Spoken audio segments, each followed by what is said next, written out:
एक बार एक संत थे जो अपने तप, साधना और निष्कलंक जीवन के लिए प्रसिद्ध थे। उन्होंने जीवन में कभी कोई पाप नहीं किया और स्वर्ग में प्रवेश पाने के लिए पूर्णतः आश्वस्त थे।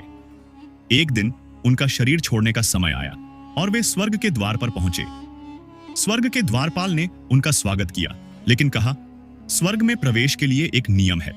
यहां वही आ सकता है जिसने पाप किया हो और उसका प्रायश्चित कर लिया हो। आपने कभी पाप नहीं किया तो आपका प्रायश्चित भी संभव नहीं। आपको लौटकर यह संतुलन बनाना होगा। यह सुनकर संत उलझन में पड़ गए। जीवन भर उन्होंने धर्म का पालन किया था और अब उनसे पाप करने की अपेक्षा की जा रही थी। देवदूतों के आग्रह पर वे धरती पर लौटे। उन्होंने सोचा, मुझे ऐसा पाप करना चाहिए जिसका प्रभाव कम से कम हो और प्रायश्चित करना सरल हो। गांव में लौटते समय उन्होंने एक गरीब व्यक्ति को देखा जो भूखा और कमजोर था। संत ने सोचा कि शायद चोरी करना एक छोटा पाप होगा।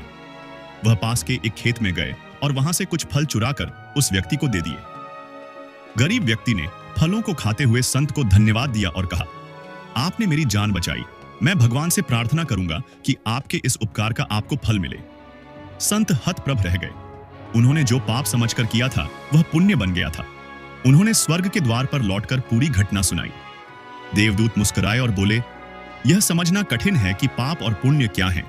यह केवल कृत्य पर नहीं, उसके पीछे की भावना और परिणाम पर निर्भर करता है।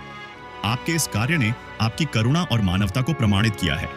अब आप स्वर्ग में प्रवेश के योग्य हैं। इस प्रकार संत को यह समझ आया कि जीवन का हर कार्य अपने उद्देश्य और प्रभाव से परिभाषित होता है और उन्होंने स्वर्ग में स्थान पाया।